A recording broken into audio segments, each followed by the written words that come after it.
शासन के बीच समझौते के बावजूद सियासत थमने का नाम नहीं ले रही। कांग्रेस की महासचिव प्रियंका गांधी लखीमपुर जाने की जिद पर अड़ी दिखी तो कांग्रेस के कार्यकर्ताओं ने सीतापुर में उनके समर्थन में प्रदर्शन शुरू कर दिया। बताया गया कि प्रियंका गांधी को लखीमपुर जाने से रोकने के लिए गिरफ्तार कर लिया गया है।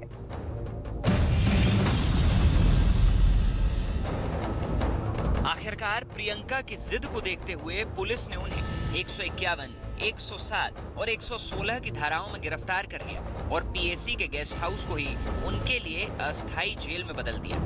लखीमपुर खीरी में धारा 144 लागू होने की वजह से प्रशासन ने प्रियंका गांधी वाड्रा को एक दिन पहले सीतापुर में रोका, तो बापू की दुहाई देने वाली पार्टी के कार्यकर्ताओं ने आज फिर सड़क पर हंगामा शुरू कर दिया। पुलिस के समझाने के बावजूद कांग्रेस के कार्यकर्ता आपा खोते दिखे,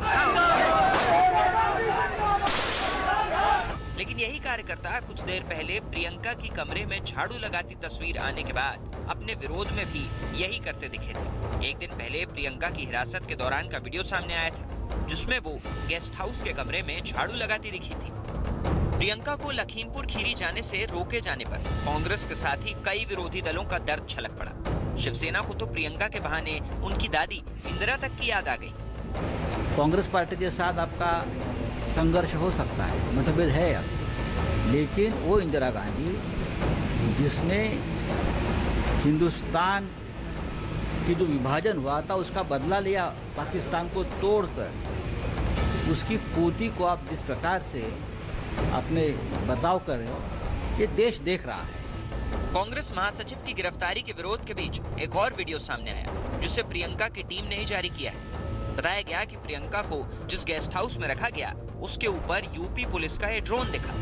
ड्रोन सुरक्षा व्यवस्था पर नजर रखने के लिए उड़ रहा था या इसकी कोई और वजह थी, ये सामने आए बगैर ही इस पर बयानबाजी शुरू हो गई। छत्तीसगढ़ के मुख्यमंत्री भूपेश बघेल ने इस वीडियो को ट्विटर पर शेयर किया और इस ड्रोन के औचित्य पर सवाल पूछे। इसके बाद लखीमपुर खीरी में धारा 144 लागू होने के बावजूद बघेल वहां जाने के लिए दिल्ली से निकल पड़े।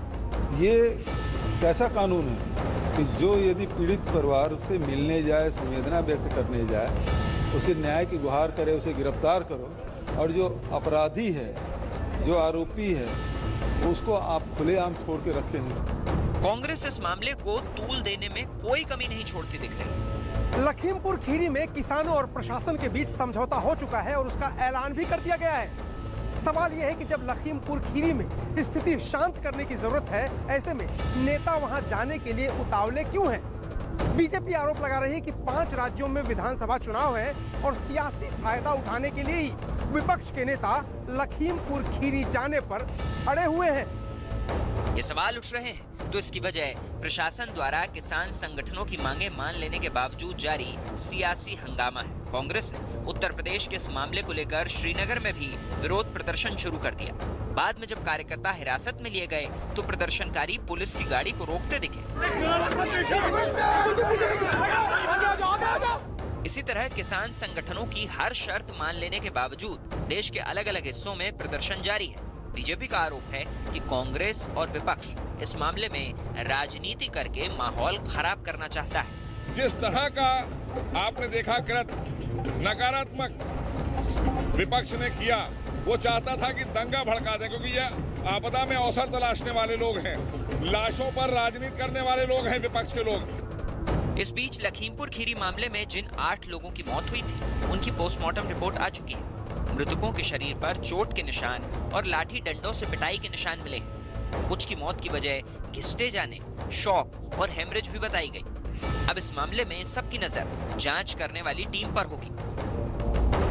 लखीमपुर खीरी में जिन किसानों की मौत हुई है, उनमें से कुछ के परिवार वाले पोस्टमार्टम रिपोर्ट को लेकर संतुष्ट नहीं है। शवों के अंतिम संस्कार में देरी होते देख किसान नेता राकेश टिकैत भी पीड़ित परिवार वालों से बात करने के लिए पहुंचे और दोबारा पोस्टमार्टम कराने की बात मानी।